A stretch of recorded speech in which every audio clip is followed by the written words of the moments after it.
On the day Mom and Dad divorced, two divorce agreements lay on the table. The first one stated that the child was to stay in the old house in the old town with Dad, Chuck Browning, who was addicted to gambling and riddled with debt. The second one stated that the child was to go to the coastal town with Mom, Marina Dillon, who had remarried a wealthy businessman. In my previous life, my younger sister, Tamara Browning, cried and begged to stay with Mom, so I silently packed my bags and went with Dad instead. Later on, Dad quit his gambling habits and received a large settlement for selling off his old house in a land expropriation project, and that was when he began pampering and showering me with affection. Meanwhile, Tamara suffered emotional abuse at her stepfather's home as she was forbidden from leaving the house at all. Eventually, she died of depression. Now that we were reborn, Tamara snatched the cigarette away from Dad's fingers and hugged him tightly. I feel sorry for Dad, Tiana. You can go ahead and enjoy your life with Mom. I'll let you take it. Dad was stunned momentarily. Then, he stroked Tamara's head with a look of relief. I said nothing and picked up the train ticket that would bring me to the coastal town. Tamara had no idea that Dad only managed to quit his gambling habits because I had worked myself to the bone paying off his debts while suffering from a brain tumor. Dad finally saw the error of his ways after I nearly gave up my life for him. And now that I was reborn, I no longer had to put up with the voices of the debt collectors hounding us anymore.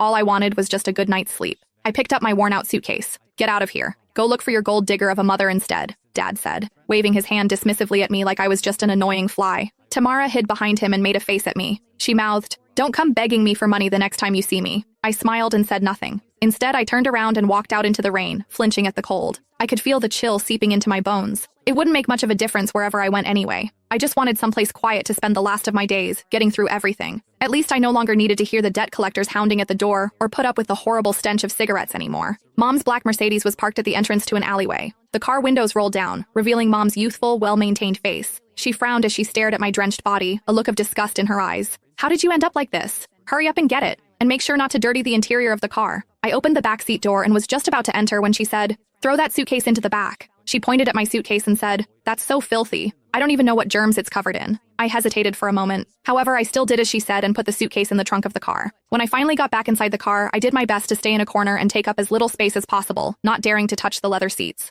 The air conditioning in the car had been turned on, but I still felt very cold. "Make sure you behave yourself when we reach that place, Tiana," Mom said, looking at me in the rearview mirror while driving. "Your new stepfather doesn't like noise. Stay in your room as much as possible and don't come out. Don't chew with your mouth open and don't drag your feet on the floor while walking. Also, don't you ever bring up your dad. He's nothing but bad luck." I looked at the fleeting raindrops outside the window and nodded. Got it. I felt a sudden sharp pain in my brain. My vision went black for a while, and I hurriedly held my head in my hand. "What's wrong?" Mom asked, sounding impatient. "Nothing. Just a little carsick." "You're so delicate," she said with a scoff. "Just like your dad." I closed my eyes and forcefully swallowed the metallic taste rising in my throat.